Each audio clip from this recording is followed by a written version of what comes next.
Salam jumpa dan selamat siang sahabat Liputan6.com. Bagaimana kabar Anda hari ini? Senang sekali saya dapat kembali hadir menjumpai Anda dalam News Flash siang.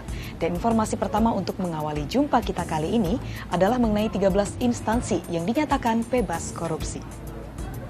Menteri Pendayagunaan Aparatur Negara dan Reformasi Birokrasi Yudi Krisnandi mengungkapkan, demi mewujudkan reformasi birokrasi, para pelaku pemerintahan atau pelayan publik harus menjunjung tinggi anti korupsi. Menurutnya, upaya penting untuk menyikat korupsi dan inefisiensi birokrasi tidak hanya mengandalkan penegakan hukum, tetapi juga harus melalui upaya pencegahan yang sistemik, yakni melalui reformasi birokrasi.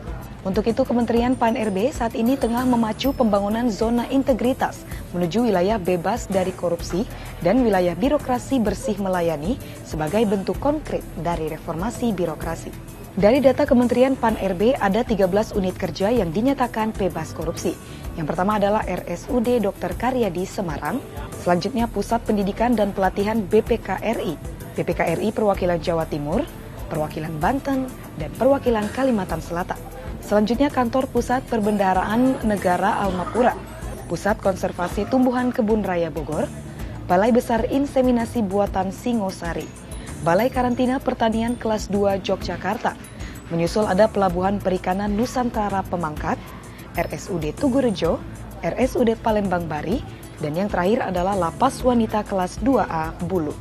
Beralih ke informasi selanjutnya, 3 hari dicari, warga Aceh yang tertimbun longsor belum ditemukan hingga saat ini.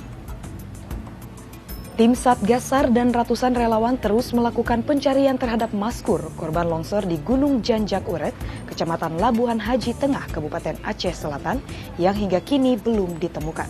Kepala Desa Kampung Pisang, Kecamatan Labuhan Haji Tengah, Sudirman Arif mengatakan, proses pencarian terhadap korban tersebut telah dilakukan selama 3 hari 3 malam dengan melibatkan 200 personel yang terdiri dari masyarakat, Satgas SAR, PMI, dan Tagana.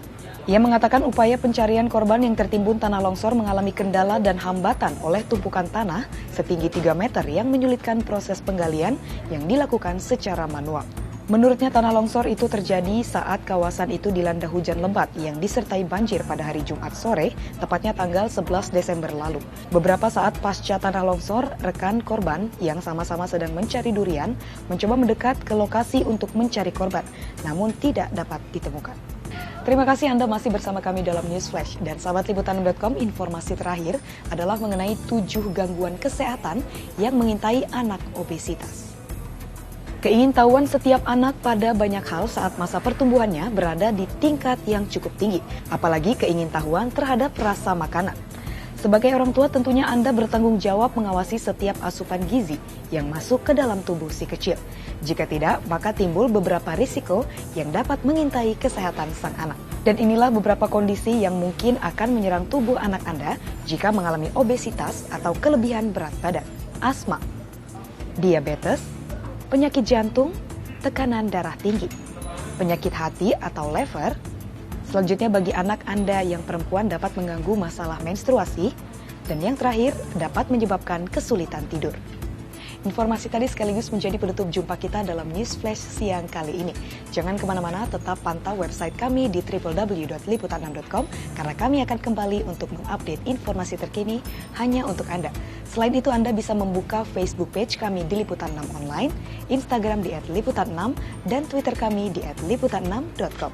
Akhir kata kami pamit undur diri, sampai jumpa.